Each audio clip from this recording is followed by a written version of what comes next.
Y ya estamos con nuestro próximo invitado, el diputado del PPD, Raúl Soto, expresidente además de la Cámara de Diputados. ¿Qué tal, diputado? Bienvenido a esta edición de Llegó la Hora. Hola José Francisco, ¿cómo estás? Muy buenas tardes, saludos a todos los auditores. Muy bien, muchas gracias. Y bueno, hay un tema que es reciente, que es esta resolución para condenar actos irracionales de violencia durante el estallido social. Y usted fue el único diputado, si es que no me equivoco, distinto a la oposición que respaldó esta declaración. ¿Cuáles fueron sus razones por haberse sumado y además por actuar de forma distinta al oficialismo? A ver, sí, fui el único voto favorable, pero la verdad que hay hartas abstenciones del Partido Radical, del Partido Socialista, de la Democracia Cristiana, del Partido Liberal, entiendo también, e incluso de Revolución Democrática, una parlamentaria independiente. Yo creo que en este tipo de cosas llegó la hora de que seamos claros y no andemos con medias tintas y con ambigüedades. La violencia debe condenarse siempre y yo creo que es necesario que el progresismo haga la autocrítica respecto de la poca claridad que se tuvo para condenar la violencia en el marco de la crisis social del año 2019, del estallido. Y me parece que es una definición bastante básica en cualquier contexto democrático, que no debe ser muy difícil de suscribir con convicción.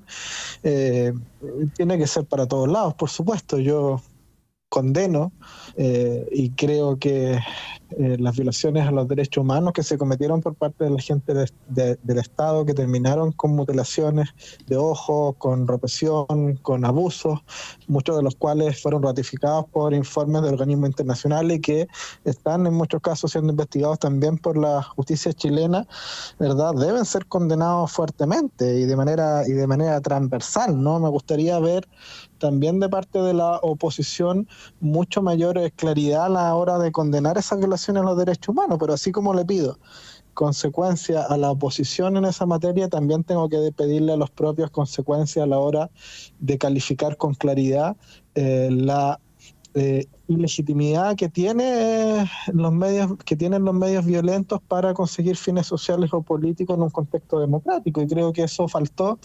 decirlo en su momento y todavía falta decirlo con mucha mayor claridad hoy día, ¿no? Creo que esa reflexión es necesaria hacerla. Por ejemplo, la propia presidenta del Partido Socialista, Paulina Bodanovich, un tiempo atrás dio una entrevista donde reconocía que había habido poco claridad en la centroizquierda para condenar la violencia en su momento y que había, de alguna manera, la centroizquierda ha sido pasada por encima ideológicamente por el Frente Amplio y por el Partido Comunista. Bueno, hoy día la mayoría de los diputados del propio Partido Socialista votó en contra de esta resolución que hacía algo tan simple como condenar la violencia, ¿no? Hay una contradicción ahí, hay algunos que se abstuvieron y eso, por cierto, se valora, pero yo creo que son reflexiones que son necesarias de hacer, porque de lo contrario caemos, ¿verdad?, en la inconsecuencia de criticar la violencia cuando se trata, ¿verdad?, de hechos que provienen desde otros sectores o desde sectores que piensan distinto, pero no ser capaz de condenarlos, ¿verdad?, cuando son más cercanas a nosotros. Y ahí, ¿por qué se habrá votado, o por qué parte del oficialismo habrá votado en contra de esta resolución? ¿Será por no conceder el punto a la oposición, que es quienes originan esta resolución, o es porque no es tan clara esa voz respecto al rol que tuvo no solamente el progresismo, sino que también parte de la izquierda más dura respecto a los hechos de violencia del 18 de octubre? Yo creo que hay un poco de ambas cosas. Yo creo que hay un momento de confrontación política y de atrincheramiento que hace que prácticamente todos tengan que estar defendiendo la postura extrema de uno u otro lado. Y eso es absolutamente irracional. La vida y la política tienen muchos matices. Y yo creo que el espacio del sentido común es el que tenemos que volver a buscar, ¿no? Entonces acá, claro, para no dar el punto político a la derecha, que es la que propone esta declaración contra la violencia, se terminan replegando y votando en contra, pero también hay en cierta medida sectores que no han hecho la reflexión, o que no lo han hecho, creo, en el sentido correcto, en términos de que efectivamente, ¿verdad? La violencia debe ser condenada siempre como un medio para conseguir fines en una democracia, ¿no? Y creo que esa es una reflexión que hay que hacer en todos los ámbitos. Yo creo que los problemas de la democracia siempre se resuelven con diálogos, con acuerdos, con más democracia y no con violencia, bajo ninguna perspectiva, ¿no?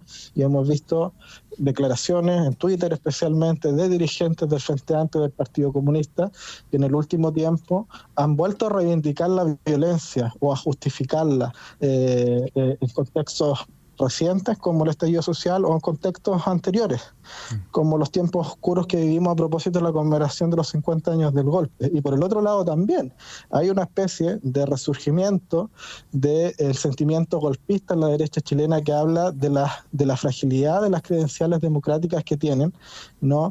Y que es muy preocupante, que yo creo que significa un retroceso civilizatorio de mucho tiempo, de muchos años respecto a lo que se había avanzado en las últimas décadas en esta materia. Y eso es peligroso para la democracia, eso es peligroso para el sistema político, eso es peligroso para Chile en su conjunto, ¿no? Yo creo que es momento de tomar un poco más de conciencia respecto de estos temas y no tener miedo, ¿no? A asumir costos políticos, de decir las cosas como son, más allá de que a algunos les podrá molestar aquello o no.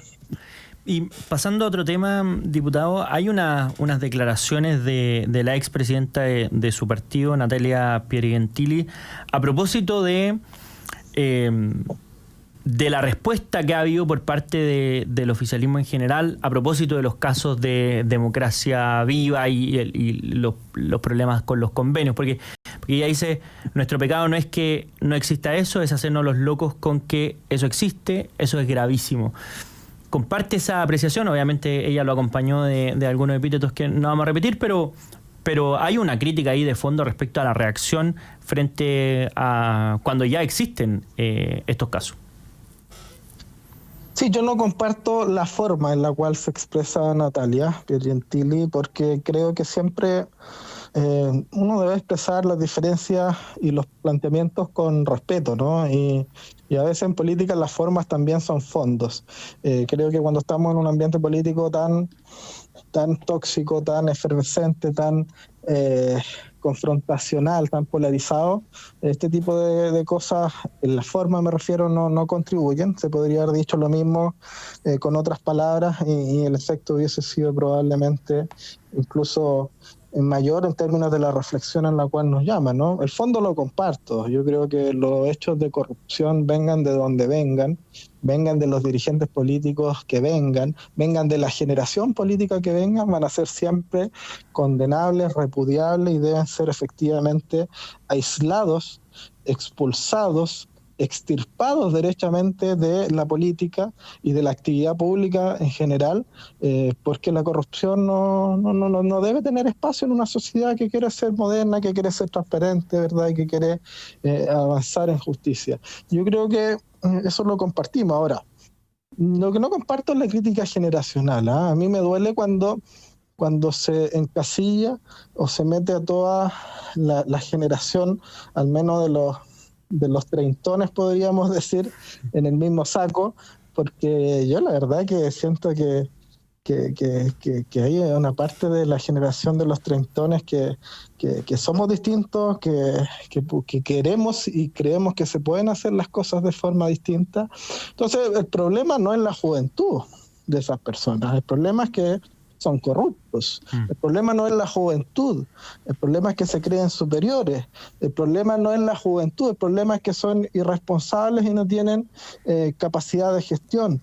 Pero yo creo que hay una parte importante de esa juventud que quiere en nuestro país cambios con responsabilidad, que quiere estabilidad democrática, que quiere justicia social, pero también crecimiento económico, y que cree que las cosas en política se pueden hacer desde la humildad, desde la responsabilidad, desde un trabajo serio y desde también la transparencia y la probidad, ¿no? Entonces, siempre que se generaliza, se termina finalmente cayendo también en la falacia y en la mentira. Entonces yo creo que ahí hay que tener cuidado respecto de aquello.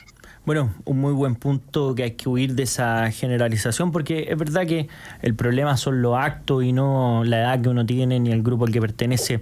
Diputado Raúl Soto, expresidente además de la Cámara de Diputados, muchísimas gracias por habernos acompañado en esta edición de Llegó la Hora. Gracias a ustedes, muy